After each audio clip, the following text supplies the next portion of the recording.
家好，欢迎各位朋友出席母语书籍展销会的活动。今天的活动是以中文呈现，这才是新加坡。这才是新加坡用实际景点串联起新加坡的城市风情。在全面梳理文化内涵后，精心择选出属于新加坡独有又能支撑全书内在逻辑的知识点，重新设定适合儿童的阅读场景，真正做到从儿童视角出发，在有趣的阅读体验申实现人文素养启蒙。我们很高兴今天邀请到庆红是电台及活动主持人，也是名内容创作者。他在疫情期间为 Bedok Green Primary 制作了一系列对小学生讲故事的线上活动，为本地书商录制了听力练习的录音，也义务协助学校老师录制课文及故事，以便让学生享受更生动的课程。这个节目是由沈氏书局呈现，让我们邀请庆红上台，有请。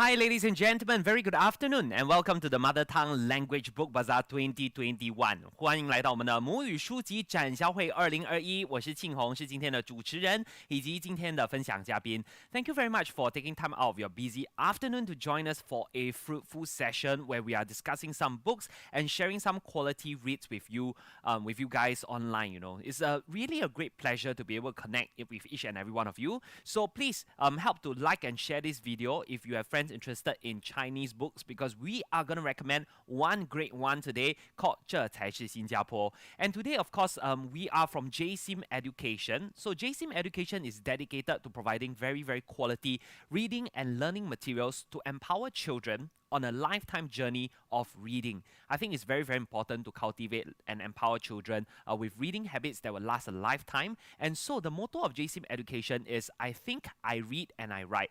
And this is very, very important, because if you want to equip kids with the right skills so that they can go forward by themselves, a powered learner, a self-empowered learner is definitely a stronger learner than one that needs to be pushed, essentially. And of course, across this Mother Tongue Language Book Bazaar this few days, you must have heard a lot of different authors share a lot of different great reads. And today is no exception, because we are going to introduce this one to you. 那欢迎来到我们今天的直播。那希望在今天的直播当中呢，大家都可以获益不浅，在这边呢了解到我们这才是新加坡这本非常非常棒的母语书籍、中文书籍。我们是来自沈氏书局，那沈氏书局是在2016年创办的。那我们一向来呢都以这个目标呢，就是让学生们能够自主的学习，迈向自主学习的这个道路。那我们在这边呢，在沈氏书局是在 AT Playfair Road， 它那边真的是有一个实体上的书籍，所以大家可以过去观看各种不同的类别的书籍，包括了科学书、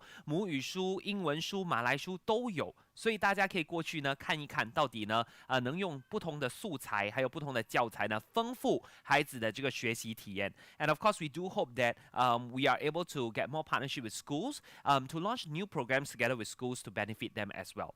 其中一个呢，我们最近做的一个东西就叫做一起去读书，一起去看书啦。其实一起去看书。So this loosely translates to let's go and read together. So basically, for the content design of this program, right, it's launched every month.And we share a different theme book every month. 所以每个月呢，我们会邀请学生们还有报名的学生都可以上线到 Zoom 跟我们一起互动，一起了解那个月我们有的书籍，以及呢就是以轻松有趣的方式。怎么样是轻松有趣呢？就是我们有问答比赛我们有让孩子发言，例如说一个口试大比拼。另外呢，我们还有工作坊，让我们的小同学们呢不只是动口，而是动手，就亲手做一些相关于这个题材的一些小物品。例如说在7月的时候呢，我们其实是有一个奥运主题的这个项目，所以呢我们就请同学们做了火炬。So in July, we do actually have a Olympic edition. So we do have the torch.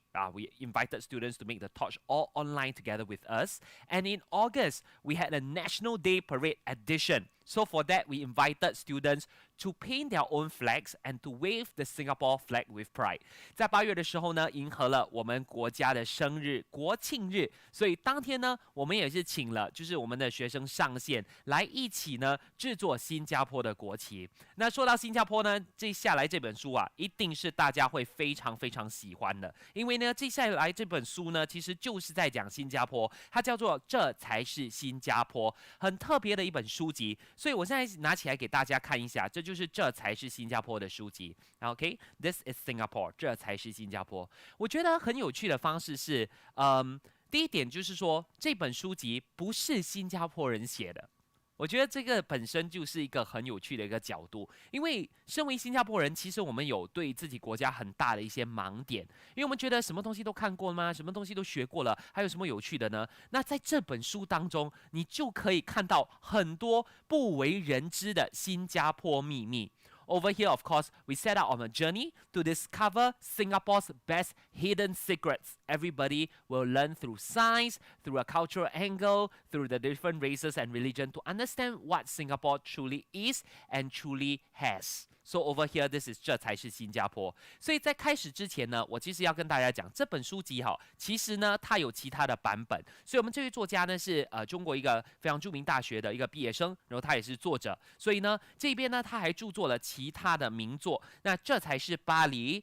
这才是，例如说东京，这才是伦敦，所以有很多不同的国家。大家现在不可以旅行，对不对？可以跟我们一起去看书，一起通过这些书籍来旅行。So essentially, there's a theme for every country in each one of the books, and today I'm going to share the one on Singapore. 那在开始之前呢，其实在每个旅程开始之前，我们一定要做一些准备，对不对？所以这边的准备呢，其实呢，我们这个出版商就准备了这个很可爱的旅游手账。这就是说，你在例如说12月啊，还是考完试之后呢，其实呢可以带你的孩子一起玩游新加坡，本地就有很多不同的秘密。当中呢，例如说它就是记录小孩子们在规划这趟旅行、这趟行程的一些心思，还有一些记录一下沿路的一些风景、沿路的一些笔记。For example, alright, there's a page on packing the luggage. 在这边呢，我们就要准备说，我们出游之前，父母是不是包山包海啊？我们讲包山包海，样样东西都为孩子准备。那不如我们请孩子一起来思考说，如果去旅行，到底自己要带上什么东西呢？这也是让孩子们成熟一些，在学习照顾自己的其中一个步骤。So over here, we also invite kids to pack the luggage to travel together with us. 当然，在这边呢，还有一个清单了物品要大家要有一些规律。然后呢，接下来呢，其实就有一些不同的感想例如说，在遥远的新加坡，我画成了这些事情，然后在飞机上我要做什么事情，就带他们去一趟虚拟，通过故事走过这趟旅程。So this is the 旅游手账了Inside there's also a lot of different pages， 当中还有很多不同的这个篇集，然后让大家看一看。例如说，这个是在讲述新加坡有过的一些电影，例如说《爸妈不在家》最近还有《热带雨》这个还有就是我们的故事，这些都有在里面，让大家去探索新加坡的电视跟电影。So over here today, we are going to start off with 这才是新加坡。This is the book that we are featuring today from JSIM Education， 这是省市书局这个在新加坡代理的这个作品那当然是非常非常的精彩的。先让大家看一看，我们一步一步走过来说可以吗？看得到吗？可以应该是看得到吧。接下来呢，我们即将要让大家看的就是这才是新加坡的书籍。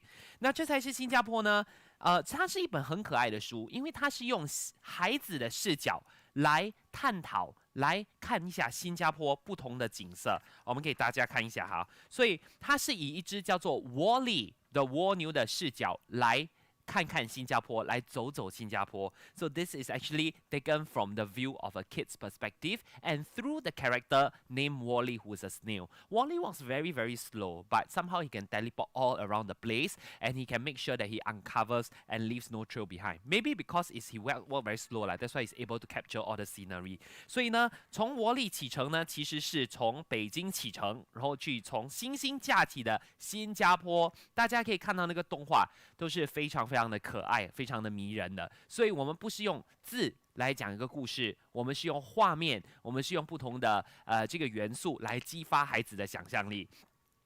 从北京呢到新加坡首都呢，大概有4000多。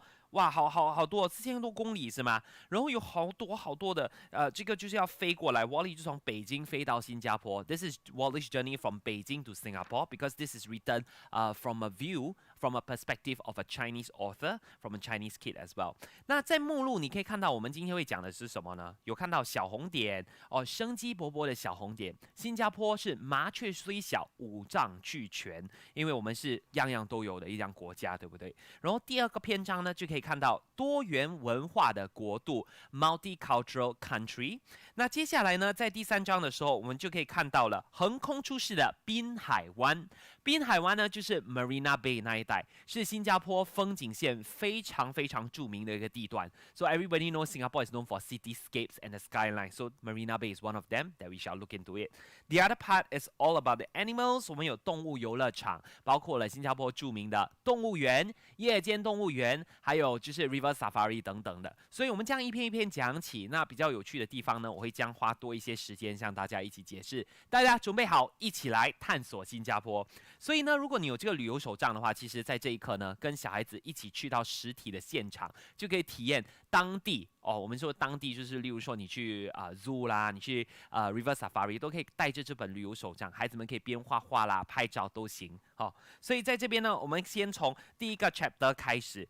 第一个 chapter 第一个篇章我们在讲新加坡的故事。那大家都知道新加坡的国旗长什么样子，但是呢，很多时候我们会忘了这个国旗的意思到底是什么。所以可以看到其实我们的这个弯月代表着新加坡还是一个很年轻的国家。接下来多几天就是我们的算是满月了，是不是呢？月圆之夜就是我们的8月15中秋节。但是呢，新加坡意思呢，这个半弯月就是说还没有完全形成，是一个起步蒸蒸日上的一个国家。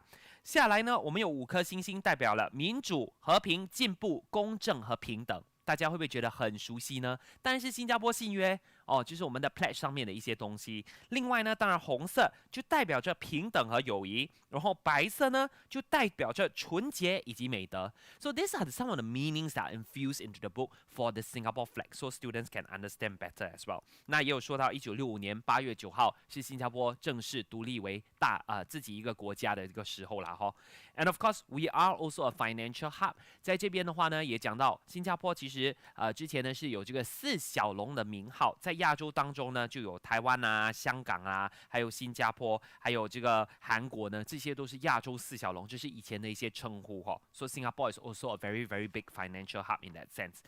这个就要跟大家讲一下了。大家每次在想孩子每次讲哇很热，但是为什么很热呢？父母也没有解释，新加坡就是很热咯。但是呢，其实是因为呢，如果他们看这本书，他们自己就会了解了。新加坡其实是在赤道边缘的这个国家，所以靠近赤道呢，赤道就很像地球。如果你想象地球是一个很胖的人，因为它圆嘟嘟的，对不对？赤道呢，就像你给它绑了一个腰带，那个 belt 在中间的。So we are near the equator, hence we receive a lot of heat. 所以大家可以看到，从这个图表当中，4、5、6这一块呢，也就是新加坡所在的纬度呢，其实是全世界最热的一些地方的纬度。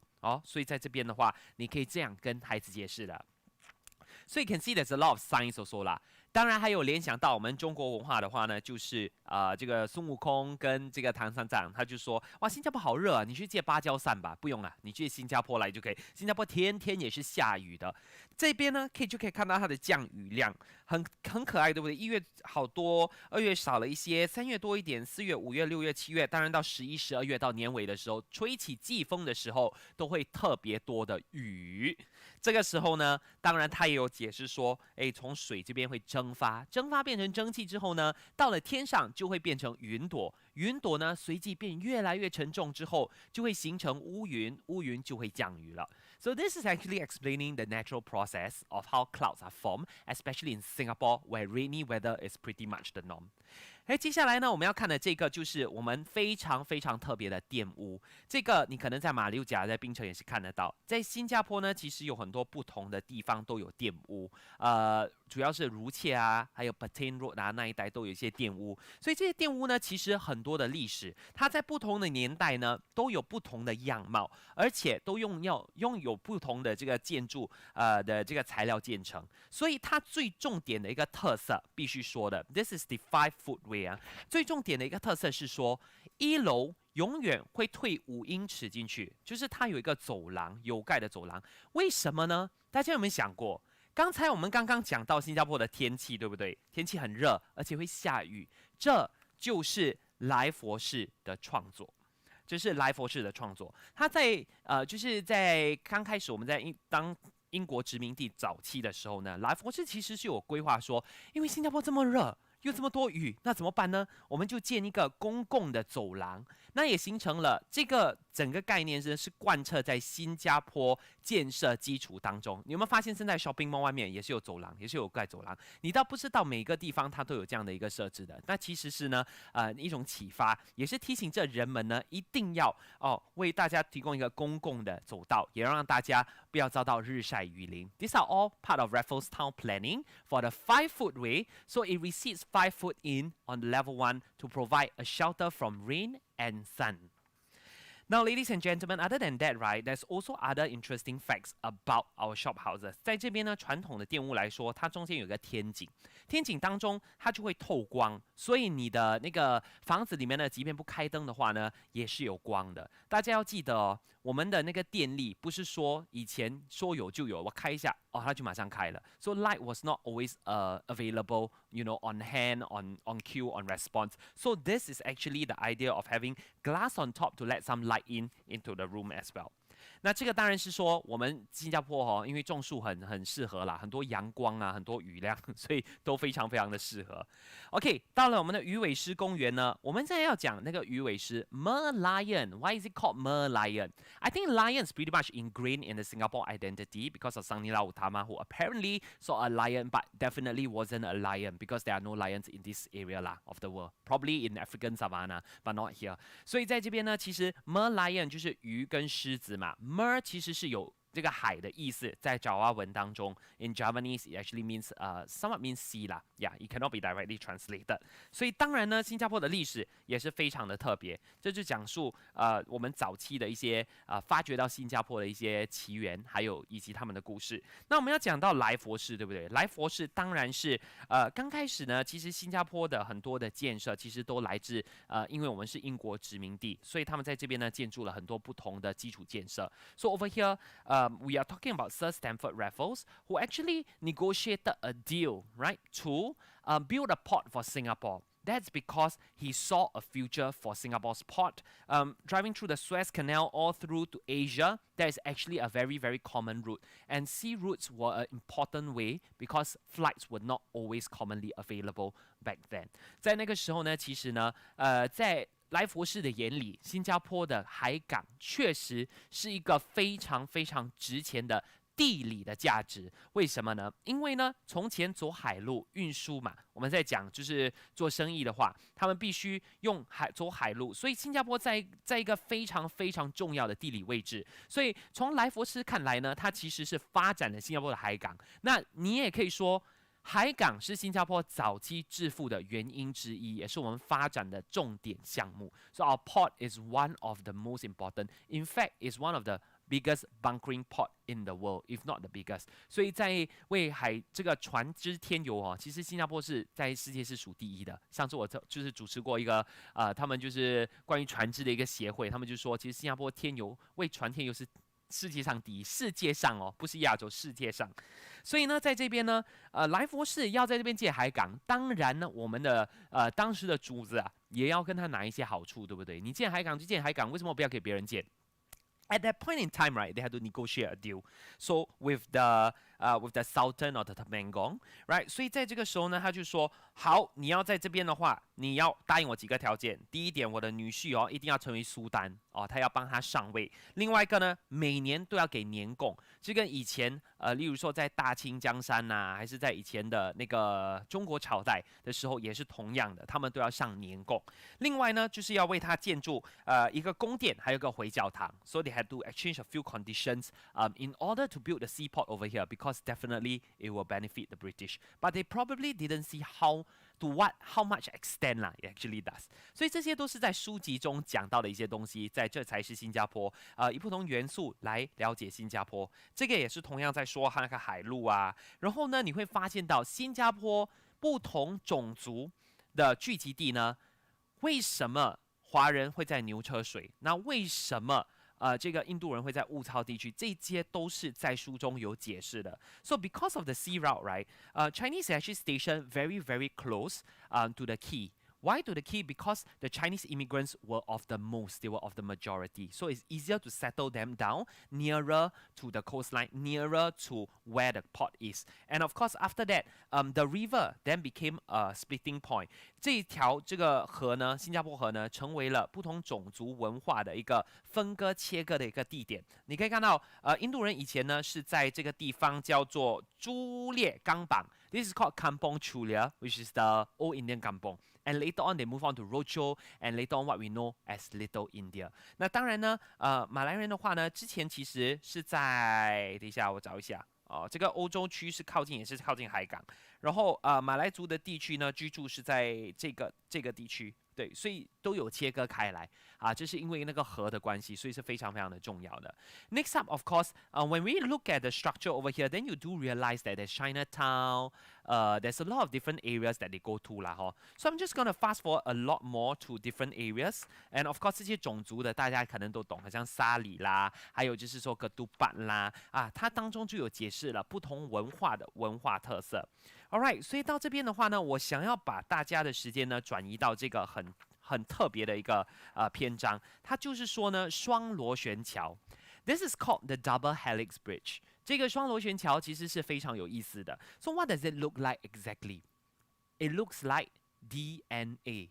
所以双螺旋桥 double helix bridge 背后的意思呢，其实是传承着新加坡的 DNA。所以你在双螺旋桥上面走路的时候，是有一个秘密的标志的，你会看到 A、G、C 跟 T。You will see these symbols A, G, C, and T light up across double helix bridge. Maybe you haven't noticed before. The reason is because, right, in the genes, it's actually made out of different minerals that includes A, T, G, and C. Right, I don't know what's the exact term 啦 in Chinese. 但是呢，其实呢，在我们的 DNA 当中，主要藏在细胞核里面的呢，是有这个碱基 A, T, G, and C。也就是因为如此呢，它才会出现在我们的双螺旋桥，所以它跟 DNA 是有着非常非常密切的关系的。另外呢，我们在这边看的话呢，想要带大家看的另外一个特点，当然就是这个滨海艺术中心。So this is the Esplanade. So for the Esplanade, right, what happens is that can you guess how many spikes it has? This windows, this little glass little structure. There's over 7,000 of them, and all of them hand clean one. Okay, 用手抹的。你可以想象，你拿你的猫山王，你每天擦一个次，你都会擦到你非常的生气。可是呢，这个呢真的是用手来洗的，而且呢，你要了解它原来的设计其实不是榴莲，大家，它原来的设计呢其实是非常特别的。它原来的设计在这边，它其实是效仿的是昆虫的眼睛，这个叫复眼。So it's actually trying to replicate compound eyes rather than durian that we all know now, right? So it's not really durian lah, but people, you know, they adore it so much they call it durian, right? 所以这才是新加坡，会让你发现很多新加坡不为人知的秘密。同时，所以我说，你带这本书呢，跟着小朋友一起到这些地方，一起到这些地点的话呢，是有真的是增广见闻的这个意思在当中的。我们下来我们要看看这个叫做滨海湾花园。那滨海湾花园呢，其实也是相对来说很特别的一个地方我先来跟大家讲一个重点。好，我们来看一看这边。好，滨海湾花园有什么重点？花穹 ，OK， flower dome， 有 cloud forest， 也就是云雾林。And the other one is, of course, the super trees. Now, can you imagine? Okay, I know a lot of you are thinking crazy rich Asians 超级富豪是吗？超级亚洲富豪。OK， 所以也是在这边拍非常地标性的一个建筑，还有一个整个公园。So over here, it takes a lot of power to run this garden, but it is also voted one of the greenest design structure. What is the reason? Now, first of all, you need to know that the slanted glass for the flower dome and the cloud forest is not for fun. It's to let rainwater slide down so they can reuse that rainwater, collect and water it to the plants above. On top of that, this is actually made of a very high quality glass, which is able to cut the sunlight. Because of the big glass surface, it's actually very easy for it to retain heat. 所以在里面呢，其实是很多热气的。但是因为它像一个滤室嘛，外面就是一个玻璃，所以在这边的话呢，它其实呢，它的玻璃是非常非常的高科技，那能够呢，就是防止这个所有的阳光一起进来。所以到阳光非常普照的那一天呢，它其实会帮忙的作为一个滤镜。不让那么多的阳光跟热气进来。当然，在这边呢，你看呢，那么多树会怎样呢？会有很多树枝、树叶，对不对？树枝、树叶拿了丢掉吗？不会，其实是拿来燃烧。燃烧之后呢，成为电量，再让我们的擎天树在晚上的时候可以继续的明亮照暗着。Okay, so this is actually part of all the Gardens by the Bay strategy to keep the whole place green while looking very, very beautiful. 那当然呢，我觉得这些都是很特别的一些标志性，这都是在这才是新加坡里面看到的。当然呢，当你带孩子去走一走的时候，你会发现到，其实它当中还有一个特色，就是它其实是有一个活动的，让小朋友都可以做。So there's actually an activity inside， 就是你扫二维码的时候，这边呢其实有一些不同的知识点，可以开启 Wally 的小程序，大家可以跟 Wally 一起探索新加坡。说到这里。我在想，你可能就是说，有些东西我已经知道，但一定有很多是你不知道的，对不对？我首次读这本书的时候，我就是有这样的一个感觉了哈。所以大家可以用这本书跟孩子一起出门。OK， 所以接下来呢，我们要讲一个开车人士都会注意到的一个现象，它是叫 EcoLink at BKE。So the EcoLink at BKE is one of the rarest, if not the only, bridges built in the world to let animal cross。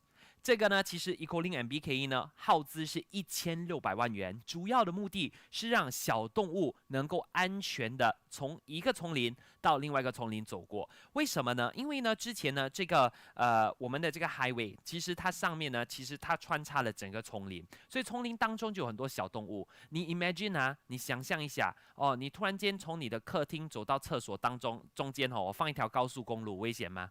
危险对不对？你半夜起来都要看1-2下才可以过，所以这个时候呢，其实非常重要的就是让这些小动物呢都有一个可以通道的一个地方，所以这个地方这时 EcoLink at BKE 就产生了，所以这才是新加坡隐藏了另外一个秘密。所以当中有什么呢？有我们的这个像是那个叫做狸猫这样子的哈，像果子狸这样的，然后另外呢还有穿山甲。穿山甲是其中一个非常非常 endangered 的动物了啦，已经非常的稀少了所以我们必须要珍惜我们周围的环境。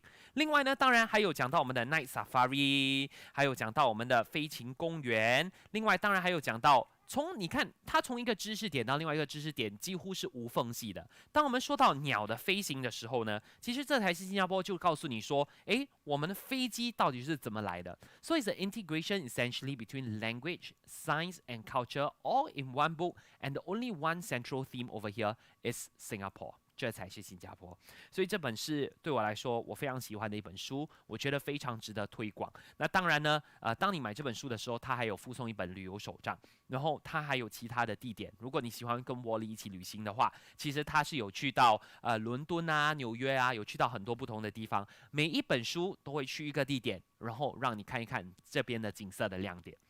So overall, we are really, really happy to be able to present this at the Mother Tongue Language Book Bazaar, and we really hope that with more attention paid to the mother tongue language, we can then begin to build the culture in a fun way for our young ones to continue to perpetuate and to learn that language and to be proud of the culture that comes along with the language. 所以在这边呢，希望能够通过这个分享一些母语的书籍，可以就是启发所有的家长，还有我们的这个老师啊，还有我们所有教育业的同事们呢，都一起共同努力，创造一个为母语而设置，让小孩子在学习当中呢，一起享受我们共同的一个文化点。所以在这边呢，其实讲到这里，我们的时间也是差不多要到了。We're almost up for our times right now. So I just want to tell you that JCM Education does provide a lot of this very, very quality reads. Reader's Digest, Economist, Time Magazine, all this, they are all inside, including their latest distribution right to BBC Earth Asian edition. So all these magazines, right,